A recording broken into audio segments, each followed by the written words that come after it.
তো তুলতে তুলতে কিন্তু খিদেও পেয়ে গেছে, তো এখানেই খেয়ে নিই। নমস্কার বন্ধুরা, ভিলেজ ফুড প্রসেস চ্যানেলে আপনাদের সবাইকে স্বাগত জানাই। আজকে আপনাদেরকে একটা দারুণ জিনিস দেখাবো, তো চলুন বন্ধুরা যাই সেখানে।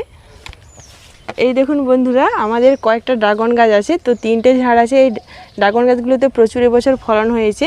তো এখানে ড্রাগন কিন্তু অনেকগুলো তোলা হয়ে গেছে, আরও কিছু পেকে আছে। দেখো কত সুন্দর লাগছে গাছগুলোকে দেখতে। তো আমি এই ড্রাগন ফলগুলোকে তুলে নেব। এই দেখুন আমাদের বাগানের সেরা ফসল, তো কত বড় বড় সাইজের হয়েছে দেখুন।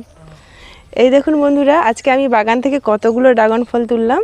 তো কে কে ড্রাগন ফল খেতে ভালোবাসে তোমরা সবাই চলে এসো।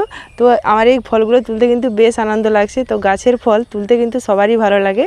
তো এইভাবে গাছ লাগিয়ে তোমরা যখন ফল তুলবে, তো খাওয়ার থেকে এই তোলার আনন্দটা কিন্তু সব থেকে বেশি হয় আমার মনে হয়।